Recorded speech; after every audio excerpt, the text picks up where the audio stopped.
लखनपुर के पार आप डेमोक्रेसी का डंडोरा पीटते हैं, पूरी दुनिया को ये कहते हैं कि हमारी हिंदुस्तान की जो डेमोक्रेसी है वो टॉप पे है। लेकिन क्या जम्मू कश्मीर के लोगों ने इतना जुर्म किया हुआ है कि हम डेमोक्रेटिक कंट्री में रहते हुए भी डेमोक्रेसी का जो हमारा राइट है, हक है वोट का, आज वो भी हम इस्तेमाल नहीं कर पा रहे हैं। जम्मू कश्मीर के लोग बड़े सियाने हैं, ये किसी मुगालते में है, धोखे में है, और यही वजह है। आपने करगिल के अंदर नहीं देखा, एलजी साहब कह रहे थे कि भाई साहब यहाँ कोई 80% लोग इलेक्शन के लिए तैयार नहीं है, तो करगिल में क्या हुआ? जम्मू कश्मीर के अंदर जो असेंबली के चुनाव होते थे कौन करवाता था? मुझे आप बताइए। इलेक्शन कमीशन ऑफ इंडिया करवाता था? नहीं। पार्लियामेंट के जो चुनाव होते थे यहाँ पे कौन करवाता था? इलेक्शन कमीशन ऑफ इंडिया करवाता था। इनको अगर इस बात का भी पता नहीं है बीजेपी के जनरल सेक्रेटरी को, क्या 5 अगस्त 2019 से पहले जम्मू कश्मीर जो है वो हिंदुस्तान का हिस्सा नहीं था, या ये गुलाम था? मुझे समझ नहीं आ रही ये क्या कह रहे हैं यार। इनको कहते हुए शर्म भी नहीं आती है। 26 में से 2 सीटें जीत के ये कह रहे हैं कि भाई 24 सीटें हम लोगों ने जीती हैं, 2 सीटें इन्होंने जीती है, और ये भांगड़ा डाल रहे हैं कि भाई हमें बड़ी खुशी है, मनाओ। मैं तभी तो कह रहा हूँ कि यहाँ भी इलेक्शन करवाओ और यहाँ भी इतना ही मिलेगा आपको। उमर साहब के टाइम में जम्मू कश्मीर के अंदर माता वैष्णो देवी या अमरनाथ यात्रा कितनी स्मूथली चली थी? आप मुझे बताइए, क्या उस वक्त टूरिस्ट नहीं आते थे? विधानसभा के चुनाव को लेकर जम्मू कश्मीर में लगातार हर पॉलिटिकल पार्टी आवाज उठा रही है। अब आम जनता भी चाहती है कि यहां पर असेंबली इलेक्शंस हो जाने चाहिए, ताकि यहां पर एक लोगों द्वारा चुनी हुई पॉलिटिकल जो है इलेक्टेड गवर्नमेंट हो, उनकी समस्याएं वो सुने, उनकी समस्याओं का समाधान हो। जिस तरह से अभी का सेटअप है, आम जनता जो है वो काफ़ी परेशान रहती है, मुश्किल में रहती है, जिसको लेकर भारतीय जनता पार्टी पर लगातार आरोप हैं कि ये इन इलेक्शंस को डिले करवा रही है, जिस तरह से लोगों के बीच में उनके प्रति गुस्सा। अभी हाल ही में जम्मू कश्मीर में भारतीय जनता पार्टी के नेशनल जनरल सेक्रेटरी और जम्मू कश्मीर के प्रभारी तरुण चुग ने भी इस पर बयान दिया। उन्होंने कहा कि हम इलेक्शन से नहीं घबरा रहे हैं, जल्दी इलेक्शन करवाएंगे और असेंबली इलेक्शंस के जल्द ही घोषणा होगी, इस तरह की उन्होंने उम्मीद जताई। क्या उनकी बातों में कोई सच्चाई नजर आ रही है, या सही में क्या इलेक्शन होने वाले ऐसे हालात लग रहे हैं, जहां उन्होंने भी सिर्फ एक तरह से जुमला बोला है? इन सब पर बातचीत करने के लिए इस समय हमारे साथ नेशनल कॉन्फ्रेंस के प्रोविंशियल प्रेसिडेंट रतनलाल गुप्ता जी हैं। इनसे बातचीत करेंगे और इस पूरे मामले पर उनसे उनकी प्रतिक्रिया लेंगे। जिस तरह से बयान आया है कि इलेक्शन से नहीं डरते हैं, इलेक्शन तो जल्दी करवाएंगे, सिर्फ कुछ चीजें हैं, डिलिमिटेशन अभी हुई है, उस पर प्रक्रिया जो है आगे चल रही है। थैंक यू चिप साहब। बड़े दुख की बात है कि बीजेपी के जनरल सेक्रेटरी यहाँ पे कुछ कहते हैं और बाहर जाके कुछ कहते हैं। यहाँ पे जो उन्होंने स्टेटमेंट दिया, उनको चाहिए था पहले एलजी साहब से पूछ लेते कि साहब यहाँ पे हम असेंबली के इलेक्शन करवाने जा रहे हैं। एलजी साहब ने पिछले दिनों फरमाया कि जम्मू कश्मीर के 80% जो लोग हैं वो असेंबली का इलेक्शन नहीं चाहते हैं, और चुग साहब कह रहे हैं कि हम इलेक्शन करवाने जा रहे हैं। ये एक जुमलेबाजी, और कम से कम इतने टॉप ब्रास हैं आप अपनी पार्टी के, बीजेपी के, कम से कम लोगों के साथ इस किस्म की बातें आपको शोभा नहीं देती। अगर करवाने हैं तो करवाओ, अनाउंस करो। हमेशा डेमोक्रेसी की जो रूह है वो इलेक्शन है, और जम्मू कश्मीर के अंदर लास्ट इलेक्शन जो हुए हैं असेंबली के, वो हुए हैं 2014 में। आज 9 साल हो गए हैं, 10वां साल चल रहा है, और असेंबली को डिज़ाल्व हुए भी अब 5 साल होने जा रहे हैं। क्या जम्मू कश्मीर के लोगों ने इतना पाप किया हुआ है कि उनके जो फंडामेंटल राइट है एक डेमोक्रेटिक मुल्क में रहते हुए आज अपने वोट का हक नहीं वो अदा कर पा रहे हैं? तो हम क्या समझें या लोग क्या समझें कि चुग साहब ठीक कह रहे हैं या एलजी साहब ठीक कह रहे हैं? क्योंकि एलजी साहब भी तो प्रॉक्सी गवर्नमेंट बीजेपी की यहाँ चला रहे हैं। नॉमिनेटेड हैं उनके, यहाँ इलेक्टेड गवर्नमेंट तो है नहीं। तो हमें बड़े दुख से, और लोग दुखी हैं, लोग चाहते हैं कि भाई आप लखनपुर के पार आप डेमोक्रेसी का डंडोरा पीटते हैं, पूरी दुनिया को ये कहते हैं कि हमारी हिंदुस्तान की जो डेमोक्रेसी है वो टॉप पे है।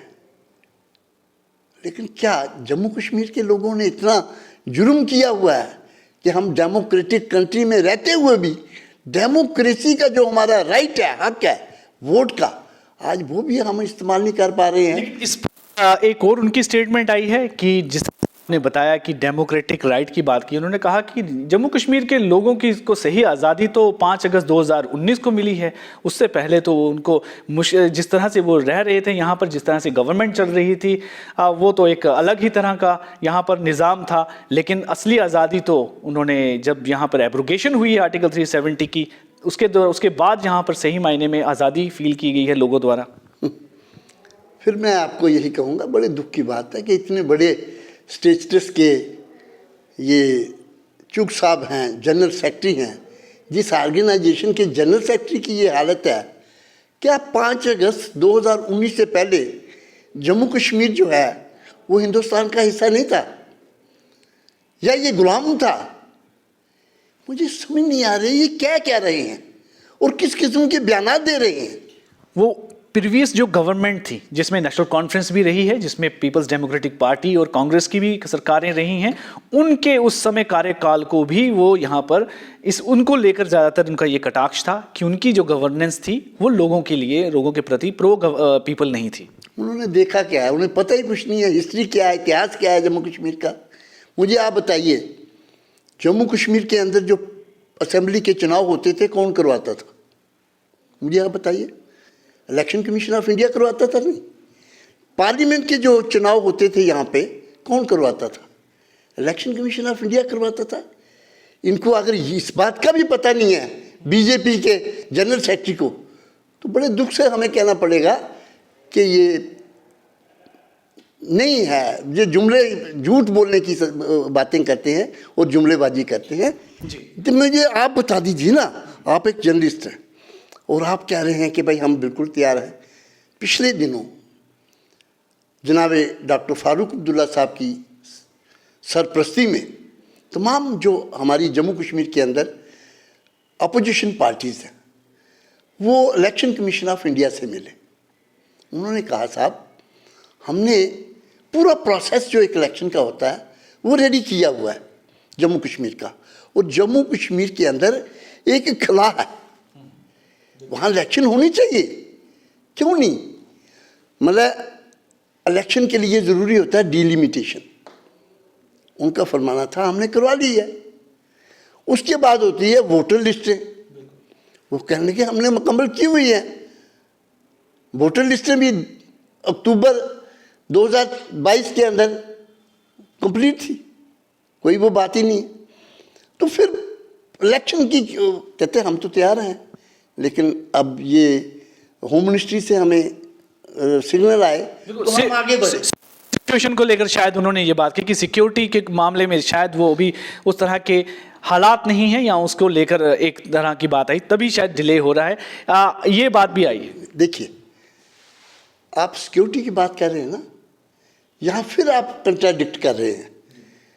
जम्मू कश्मीर के अंदर एलजी एडमिनिस्ट्रेशन जो है वो कह रहा है कि जम्मू कश्मीर में टोटली नॉर्मलिटी है, क्योंकि हमने G20 यहाँ करवाया, नेशनल और इंटरनेशनल यहाँ फंक्शन करवा रहे हैं, तो हम यहाँ तो बिल्कुल नॉर्मलिटी, कोई बात ही नहीं है।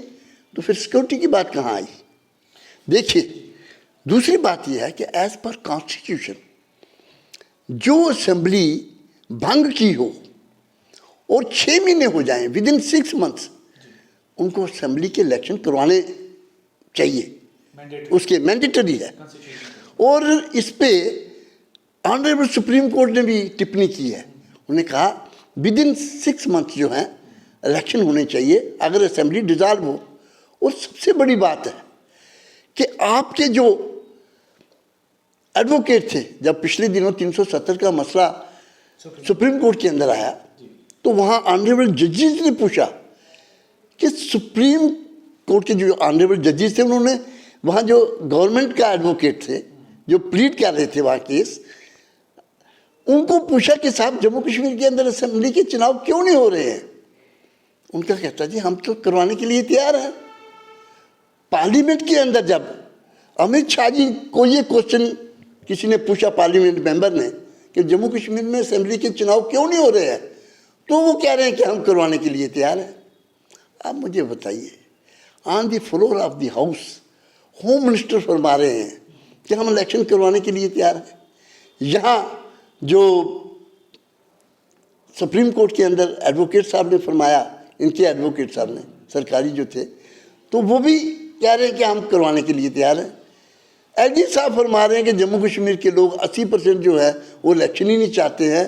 तो आप बताइए कि जम्मू कश्मीर के लोग कहाँ जाएं, किसके आगे फरियाद करें कि एलजी साहब ये कह रहे हैं, एडवोकेट साहब ये कह रहे हैं, होम मिनिस्टर साहब ये कह रहे हैं, किसको आप सच मानेंगे और किसको आप झूठ मानेंगे। अब ये भी कहना है कि जिस तरह से जम्मू कश्मीर के हालात रहे हैं पिछले 2-3 दशकों से, उसके बाद तो यहाँ पर जिस तरह इसे एक तरह का नाम दे दिया गया था, कैपिटल ऑफ टेररिज्म, लेकिन जब से भारतीय जनता पार्टी या एलजी एडमिनिस्ट्रेशन यहाँ पर आया है, लोगों के लिए कई तरह के काम किए गए, यहाँ पर सब चीज़ें यहाँ ठीक करने के लिए अब इसे कैपिटल ऑफ टूरिज्म में बदल दिया गया है। यहाँ की अब डेवलपमेंट हो रही है, टूरिज्म बहुत बड़ा है। कैसे देखते हैं आप इनकी इस स्टेटमेंट को? देखिए, फिर मुझे वही कहना पड़ेगा कि चुग साहब ने जम्मू कश्मीर का इतिहास या पिछले जो इसकी हिस्ट्री है उसको ना देखा ना सुना है। ये सिर्फ टेबल पे बैठ के ही अपनी बातें करते हैं, एसी में बैठ के। आप मुझे बताइए, 2013 में किसकी हुकूमत थी, 2012 में किसकी हुकूमत थी, 2014 में किसकी हुकूमत थी? इलेक्शन से पहले जनाब उमर साहब की थी। उमर साहब के टाइम में जम्मू कश्मीर के अंदर माता वैष्णो देवी या अमरनाथ यात्रा कितनी स्मूथली चली थी। आप मुझे बताइए, क्या उस वक्त टूरिस्ट नहीं आते थे? विंटर स्पोर्ट्स गुलमर्ग के अंदर नहीं खेली गई, या दूसरे स्पोर्ट्स जो थे लोग नहीं आते थे? तो मेरा कहने का मकसद है, ये तो बातें करने की बता रहे हैं, किस चीज़ की तरक्की की है जी इन्होंने, डेवलपमेंट कहाँ की है? मुझे बताइए, आज भी जम्मू कश्मीर के अंदर गांव में चले जाइए या पहाड़ी एरिया में चले जाइए, जो इनके PHCs है, हॉस्पिटल जो हैं इनके, पब्लिक हेल्थ सेंटर जो हैं, वहाँ 5-6 एक सेंटर में 5-6 क्वालिफाइड डॉक्टर्स की पोस्टें हैं। मुझे आज बताइए, आप जाइए वहाँ पे, एक आपको क्वालिफाइड डॉक्टर MBBS डॉक्टर नहीं मिलेगा। वहाँ के कंपाउंडर जो हैं वो आपकी PHCs चला रहे हैं। यही तरक्की की है आपने। हमारे टाइम पे 6 और 7% था अनएम्प्लॉयमेंट का रेट, आज 24% को टच करके अब 16-17% आया हुआ है अनएम्प्लॉयमेंट। आप यही कह रहे हैं कि भाई बच्चे देखो इस वक्त PhD डिग्री हैं, MBBS इंजीनियर डिग्री लेके सड़कों की धूल चाट रहे हैं और ये कह रहे हैं कि हम यहाँ पे आसमान पे ले गए हैं जम्मू कश्मीर। आप बाकी जो अदारे हैं, इंडस्ट्री की बात कीजिए। On the floor of the house home minister ने 5 अगस्त 2019 को ये जम्मू कश्मीर के लोगों को ख्वाब दिखाए कि जम्मू कश्मीर के अंदर हम इतनी ज़बरदस्त इंडस्ट्रियलाइजेशन कर देंगे, खरबों रुपया यहाँ इंडक्ट कर देंगे और जम्मू कश्मीर का कोई बच्चा जो है अनएम्प्लॉय नहीं रहेगा। आज हालत देखिए वहाँ पे जाके कितनी इंडस्ट्री लगी है। मुझे बताइए आप, ये बातें करने की सिर्फ लोगों को ख्वाब दिखाने की ज़रूरत है। जैसे मगेरी लाल के सपने खुद भी देखते हैं और कोशिश करते हैं कि जम्मू कश्मीर के लोग भी देखें। जम्मू कश्मीर के लोग बड़े सियाने हैं, ये किसी मुगालते में है, धोखे में है, और यही वजह है। आपने करगिल के अंदर नहीं देखा, एलजी साहब कह रहे थे कि भाई साहब यहाँ कोई 80% लोग इलेक्शन के लिए तैयार नहीं है, तो करगिल में क्या हुआ? लेकिन आज हम यहाँ कह रहे हैं कि आप क्यों नहीं इलेक्शन, आपने लोकल बॉडीज के इलेक्शनों के लिए प्रोसेस आधे से ज़्यादा प्रोसेस कंप्लीट किया था, आपने क्यों बंद किया? इसी चीज़ को लेकर उन्होंने भी अपना बयान दिया है और बयान में ये कहा है कि करगिल की जीत के बाद जिस तरह से ये खुशी मनाई जा रही है कांग्रेस और नेशनल कॉन्फ्रेंस द्वारा, उनको ज़्यादा खुश होने की ज़रूरत नहीं है, क्योंकि वहाँ पर भारतीय जनता पार्टी बेशक सरकार नहीं अपना कमेटी वहाँ पर नहीं बना सकी है, काउंसिल नहीं बना सकी है, लेकिन उनका वोट शेयर और एक सीट काउंट जो है बड़ा है, जिससे यह साफ पता चलता है कि भारतीय जनता पार्टी को भी वहां पर पसंद किया जा रहा है। लेकिन ज़्यादा खुशी दिखाई जा रही है और वहाँ पर ज़्यादा खुश होने की ज़रूरत नहीं है। यहाँ पर आम लोग जो है भारतीय जनता पार्टी को चाहते हैं। बड़ी दुख की बात है। फिर ये मैं कहूँगा, यार इनको कहते हुए शर्म भी नहीं आती है। 26 में से 2 सीटें जीत के ये कह रहे हैं कि भाई 24 सीटें हम लोगों ने जीती हैं, 2 सीटें इन्होंने जीती है, और ये पागला डाल रहे हैं कि भाई हमें बड़ी खुशी है, मनाओ। मैं तभी तो कह रहा हूँ कि यहाँ भी इलेक्शन करवाओ और यहाँ भी इतना ही मिलेगा आपको। मतलब 2 सीटें या 3 सीटें या 5 सीटें से ज़्यादा लेने वाले यहाँ भी नहीं है। क्यों आपने नहीं करवाया इलेक्शन? हम तो तैयार थे। कहते हैं कि बिल्कुल क्यों नहीं करवाए? लोकल बॉडी पंचायतों की क्यों नहीं करवाए? पंचायतों की करवाओ ना।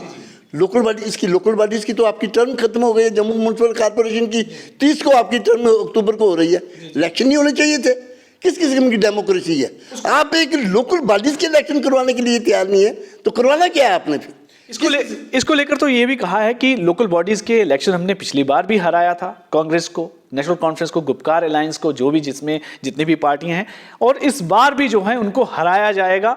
वो उसके लिए पूरी तैयारी जो है भारतीय जनता पार्टी ने की है, क्योंकि बार बार यही उन पे कहा जा रहा है। जब उनसे पूछा गया कि क्या आप हार से डरते हैं इसलिए आप इलेक्शन नहीं करवा रहे, उन्होंने कहा नहीं, हमने पिछली बार भी इनको हराया था। यहाँ की पार्टी, रीजनल पार्टी जो है, चाहे नेशनल कॉन्फ्रेंस PDP हो, इस बार भी हराएंगे।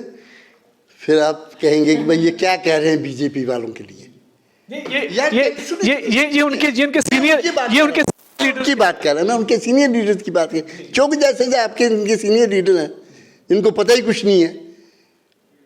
5 अगस्त 2019 के प्रोटेस्ट के तहत हमने यहाँ इलेक्शन नहीं लड़े। हमने प्रोटेस्ट अंडर प्रोटेस्ट कहा कि हम जम्मू कश्मीर के अंदर जो धांधली आप चला रहे हैं, जो आप गलत फैसले कर रहे हैं जम्मू कश्मीर के लिए, हम प्रोटेस्ट करेंगे नहीं। उसके बाद DDC के इलेक्शन हुए, ये कह रहे हैं हमने उसको हराया। लेटेस्ट इलेक्शन जम्मू कश्मीर के अंदर कौन से हुए हैं? DDC के। और इनको पता नहीं है चौक साहब को कि DDC के अंदर हमने 112 सीटें जीती थी और इन्होंने तो 75 सीटों पे क्लोज कर दिया अपना अकाउंट। कहते हुए भी शर्म नहीं आती है कि भाई गुपकार को हमने हराया, नेशनल कॉन्फ्रेंस को हमने हराया, उसको हमने हराया, हमने 112 सीटें हैं, या रिकॉर्ड देखे। और इनको तो 75 सीटें मिली हैं, 74 सीटें किस पे? और जिस कश्मीर के लिए इन्होंने पूरे हिंदुस्तान की सरकार को, सेंट्रल गवर्नमेंट को वहाँ स्टेक पे लगा दिया। 140 में से पता कितनी सीटें आई थी इनको? 3 सीटें। शर्म आनी चाहिए। 140 में से 3 सीटें लेके फिर कह रहे हैं जी हमारा वोट बैंक बड़ा है, वहाँ पे बड़ा है। तो मेरा कहने का मकसद है, ये बातों से नहीं बात बनेगी। इलेक्शन में आइए, अनाउंस कीजिए कि हम पार्लियामेंट इसके असेंबली के इलेक्शन करवाने, फलां डेट को करें, शेड्यूल दीजिए। हम लोकल बॉडीज़ के इलेक्शन करवाना चाहते हैं, हम पंचायतों के इलेक्शन करवाना चाहते हैं, तो आपको पता चल जाएगा। लोगों ने मन बनाया। इस बार सर्वे हुआ था ना, इसी के एक चैनल ने, यहाँ के नेशनल चैनल ने एक सर्वे किया कि जम्मू कश्मीर के अंदर किसकी सरकार बनने वाली है। सरकार ने करवाया वो सर्वे अपनी एजेंसीज के थ्रू, और उस चैनल ने 3 महीने के बाद रिपोर्टिंग की, तमाम सर्वे करने के बाद उन्होंने कहा जम्मू कश्मीर में अगर आज असेंबली के इलेक्शन हो जाए तो नेशनल कॉन्फ्रेंस जीतेगी और नेशनल कॉन्फ्रेंस की सरकार बनेगी। तो शायद यही वजह है कि वो इलेक्शंस को डिले किया जाए। खौफ में है, और खासकर अब इसके करगिल के इलेक्शन के बाद तो परेशानी में आ गए हैं, खौफ में आ गए हैं। तो क्या लगता है कि हाल फिलहाल अब फिर से लगता है कि इलेक्शन शायद ना ही लोकल बॉडीज के करवाए जाएंगे और ना ही असेंबली इलेक्शन के करवाए जाएंगे? क्या लग रहा है, आप क्या देखिए? डरते हैं, खौफ में हैं, उनको पता है। देखिए ना, भगवान कृष्ण ने कहा है कर्म जो है ना, कर्म उसी पे फल मिलता है। इन्होंने जो पिछले सालों में यहाँ पे कर्म किया ना जम्मू कश्मीर के अंदर, उसी का फल मिलना ना इन्होंने। जम्मू कश्मीर का कौन सा तबका खुश है, मुझे आप बता दीजिए। क्या नौजवान तबका खुश है? क्या यहाँ का मुलाजिम खुश है? लोकल मुलाजिम क्या खुश है वो? आप मुझे बताइए। डेली बेजर 2-3 साल से बच्चों को लेके सड़कों पे पड़े हुए हैं, किसी ने पूछा उसको? क्या वो खुश है? आप बताइए मुझे। इंडस्ट्री वाले खुश है? मोर देन 50% इंडस्ट्री आपकी जम्मू कश्मीर की जो अपनी लोकल इंडस्ट्री है बैठ गई है, कहीं बंद हो रही है। तो आप मुझे बताइए, छोटा ट्रेडर खुश है? जब पीला पंजा लेके आ जाते थे दुकानें को गिराने के लिए, और गिराई है जो, क्या वो लोग खुश हैं? आज जिस ढंग से गांव के अंदर हमने तो ये इरिगेशन का कोई टैक्स नहीं लगाया था, इन्होंने तो अब इरिगेशन पे टैक्स लगाना शुरू कर दिया है, आबजारी टैक्स जिसको बोलते हैं आप। और पिछले इन्होंने पुराने वो निकाले हैं एरियर्स। क्या प्रॉपर्टी टैक्स किसका डोमेन है ये लगाना? आपकी तो इलेक्टेड, आपने तो इलेक्टेड जो इंस्टीट्यूशंस हैं उनका भी बेड़ा गर्क किया। आप मुझे बताइए प्रॉपर्टी टैक्स कौन लगा सकता है? जो लोकल बॉडीज के इलेक्टेड रिप्रेजेंटेटिव वो लगा सकते हैं। क्या उनसे पूछा है इन्होंने? लेकिन वो तो खुद उसके अगेंस्ट थे, काफी परेशानी में भारतीय जनता पार्टी की उसमें लगी। बिल्कुल सही कहना है provincial president national conference Ratanlal Gupta ji का कि भारतीय जनता पार्टी को सिर्फ बयानबाजी नहीं करनी चाहिए। अगर इतना ही उनको विश्वास है तो अनाउंस करें, अर्बन लोकल बॉडीज के इलेक्शन अनाउंस करें, पंचायत के इलेक्शन अनाउंस करें और विधानसभा के इलेक्शन भी अनाउंस करें। फिर दूध का दूध और पानी का पानी हो जाएगा कि यहाँ की आम जनता क्या चाहती है, या उन लोगों की बातों में कितना दम है या कितनी सच्चाई है वो भी साफ आ जाएगी। इसलिए लोगों को भी ये डिमांड है लोगों की, और लोगों को एक डेमोक्रेटिक गवर्नमेंट से दूर भी नहीं रखना चाहिए। ये बात भी समझनी होगी। हमारे संविधान के अनुसार हर जगह जो है किसी तरह का वैक्यूम नहीं होना चाहिए और इलेक्टेड गवर्नमेंट यहाँ पे होनी चाहिए, जिसको लेकर इस समय यहाँ पर लगातार लोगों के बीच में और पॉलिटिकल पार्टीज के बीच में काफी गुस्सा और निराशा इस समय आ रही है। लेकिन देखना होगा फिलहाल कि क्या भारतीय जनता पार्टी अभी जो हालात हैं यहाँ पर उसको देखते हुए क्या विधानसभा के इलेक्शन या दूसरे जो लोकल बॉडीज के इलेक्शन है उनकी अनाउंसमेंट करती है या नहीं।